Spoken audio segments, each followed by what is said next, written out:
Quelques minutes après son intervention, comment dire, vous savez ce moment où vous avez tellement honte que vous avez envie de trouver un trou pour vous y cacher. Est-ce que ce serait pas de la taqiyya? C'est le Nord. Moins 10, moins 20, moins 20, moins 30, moins 40, tu vois? Moins 40? C'est le Nord. Est-ce que vous saviez que lorsqu'un mouchoir est jeté dans la nature, il va mettre 3 mois à se dégrader complètement? Lorsqu'il s'agit d'une canette, c'est plus grave, entre 100 et 200 ans, 400 ans pour une bouteille en plastique, et lorsqu'il s'agit d'une bouteille en verre, tenez-vous bien, c'est 4000 ans. Alors un petit effort, il ne s'agit pas de faire décoller une fusée, juste de faire quelques pas vers la poubelle. Allez, une dernière chose avant de commencer, comme à l'accoutumée, une modeste leçon de français. Est-ce que l'on dit béni ou bénite? C'est un débat qui occupe les discussions entre amis, ça crée parfois des dissensions, alors réglons le problème. Eh bien en fait on dit les deux selon le contexte. C'est le latin benedictus qui va donner l'ancien français beneit, puis le français moderne béni sans le T. Du coup, pour indiquer par exemple que le temps est clément, qu'il est agréable, on dira le temps est béni sans T. Lorsque vous êtes à la mer et que la température de l'eau est bonne, vous direz cette eau est bénie, IE. Par contre, lorsque nous sommes dans un contexte religieux, on dira une eau bénite. Cette femme s'appelle Barbara Lefebvre, enseignante d'histoire géo, essayiste. Il s'agit de l'un de nos plus grands esprits français. Rousseau et Voltaire n'ont qu'à bien se tenir. Mais non, je plaisante. Il s'agit juste de... comment la qualifier? Madame Taqiyya, peut-être? Je vais y réfléchir et je vous retrouve dans quelques instants. A tout de suite.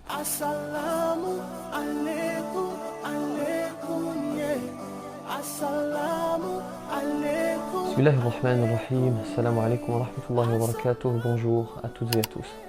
Pour tout vous dire, je n'ai pas encore trouvé de qualificatif assez pertinent, alors je vais vous laisser à la liberté de le choisir en vous exposant une partie de son œuvre, que dis-je, une partie de son chef-d'œuvre. En fait, il y a bien un qualificatif, Madame Taqiyya. Je vais vous expliquer bien sûr et vous le verrez, c'est assez cocasse, c'est ce que l'on appelle l'arroseur arrosé. Il y a quelques mois, l'imam Rachid El-Jay subit l'attaque que vous connaissez. Au passage, pour toutes celles et ceux qui demandent, il va très bien, alhamdulillah. Il était donc à l'hôpital et n'importe quel humain normalement constitué, et quels que soient les désaccords qu'il peut avoir avec lui, doit ressentir de la compassion. C'est un être humain qui a été lâchement agressé. Et bien sûr, il n'est pas envisageable d'évoquer cette attaque dans une émission de grande écoute, avec un ton léger, avec condescendance, quasi sans humanité, alors que l'homme est sur un lit d'hôpital. Impossible, n'est-ce pas? Ce serait fou. Et pourtant. Non, il est formidable, mais maintenant, effectivement, il a Il a quand même été visé par plusieurs tirs, enfin on lui a tiré dessus. Oui, mais enfin, pour l'instant, on n'est pas tellement au fait de cette enquête. On va voir ce que dit cette enquête. Non, il est très actif, et puis il a un site internet et une chaîne YouTube vraiment très performante. Enfin, bref... Donc tu n'as pas beaucoup de compassion pour ce monsieur, si je comprends bien. Oui, enfin, en tout cas, fort heureusement, il n'est pas décédé. Ça, on ne peut jamais souhaiter la mort d'un homme. Mais je pense qu'il ne faut quand même pas être trop... faut pas être trop naïf sur le personnage, parce que là, c'est vraiment, plus c'est gros, plus ça passe, mais là, ça passe pas. Imaginez qu'un prêtre ou qu'un rabbin se soit fait tirer dessus et que le lendemain, j'aille sur un plateau pour m'exprimer de la sorte avec un ton aussi léger que celui-ci. Ce serait le scandale. On place en garde à vue à la sortie du plateau, ce qui serait normal à mon sens. Mais là, pas de problème, tout le monde sourit, la vie est belle. Il est à l'hôpital et on se permet de sourire, de parler ainsi, mais bon sang, où est votre humanité? Le plus intéressant, c'est maintenant. À un moment donné, elle dit ceci. En l'occurrence, vraiment, ce personnage est très intéressant parce qu'il illustre très bien la capacité de dissimulation des frères musulmans. Elle reproche à l'imam Rachid de faire de la dissimulation, c'est-à-dire de cacher ce qu'il pense réellement parce qu'en réalité, il a un projet politique. Très bien. En 2017, pendant la campagne électorale, elle est invitée sur France 2 pour interroger le candidat Emmanuel Macron. Elle est là en tant que citoyenne française, en tant que prof d'histoire, neutre et objective donc. Le problème, c'est que cette dame a oublié que nous sommes au XXIe siècle et qu'il suffit de 2 clics pour faire une recherche. Quelques minutes après son intervention, comment dire, vous savez ce moment où vous avez tellement honte que vous avez envie de trouver un trou pour vous y cacher. C'est une vérification nous concernant, nous, journalistes de l'émission politique, et concernant Barbara Lefebvre, l'historienne avec qui vous avez débattu au sujet de la colonisation.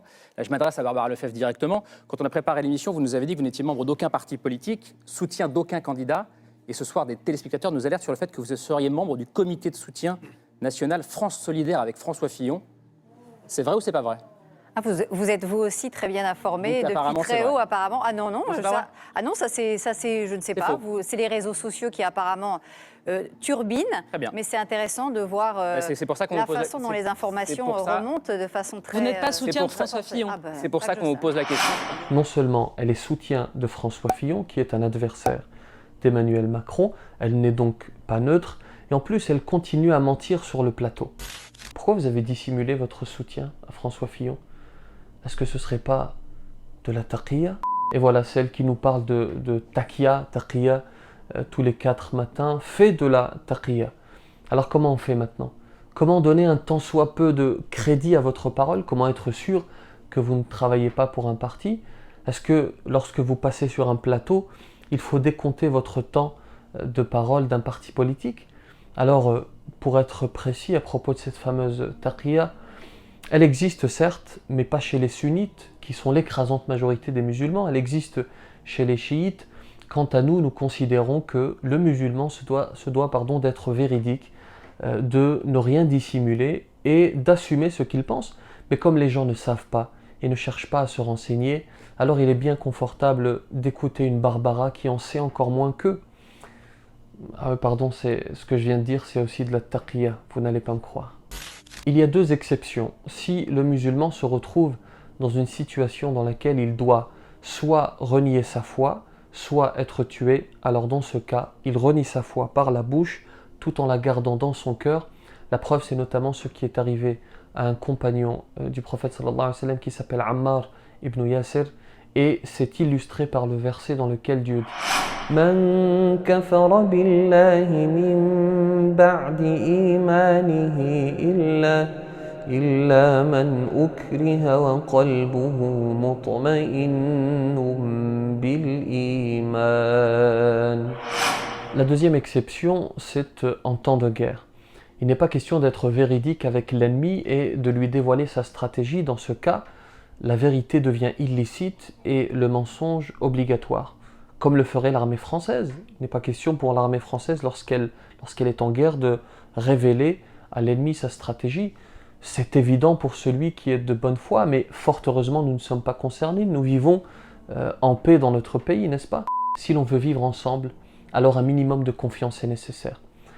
Bon, pour cette dame, c'est un business. Il faut bien satisfaire celles et ceux qui l'écoutent, quitte à être de mauvaise foi, pardon, je l'avais dit par ailleurs. Comme Éric Zemmour, cette femme, tenez-vous bien, est une littéraliste, c'est-à-dire qu'elle prend les textes islamiques au mot près. Elle accuse les autres d'être littéralistes, mais en réalité, elle l'est elle-même. Alors qu'une interprétation de ceux-ci, de ces textes, est nécessaire. Et elle n'est réalisable, cette interprétation, que si l'on est de bonne foi et que l'on a étudié profondément l'islam, ce qui n'est manifestement pas le cas pour elle. Est-ce que je vais aller prétendre être capable d'interpréter les textes juifs ou les textes chrétiens? Bien sûr que non, je n'ai pas les connaissances. Pour les autres, pour les Français qui pensent que les musulmans font de la taqiyya, eh bien celle-ci, cette taqiyya, est un fantasme qu'il faut entretenir. C'est ce qu'on leur a expliqué, et donc forcément tout s'explique par cela. Et quand ils voient des musulmans qui prennent leur destin en main, qui ont des comportements exemplaires, ce n'est pas toujours le cas bien sûr, je l'ai assez dit dans ce prêche, quand ils voient des musulmans qui se comportent correctement, alors ça n'arrange pas leur raisonnement, ça n'arrange pas leur fantasme. Il faut donc trouver une échappatoire, la fameuse taqiyya. Je ne vous souhaite aucun mal, chère Barbara, mais arrêtez de mentir, arrêtez la taqiyya. Je vous laisse, je vais aller chercher mon fils à l'école publique, et je vais compléter son apprentissage du jour par une petite leçon de taqiyya. À 7 ans, ça lui fera du bien. Que la paix soit sur vous. Assalamu alaikum, alaikum, yeah. Assalamu alaikum, alaikum, yeah. salam.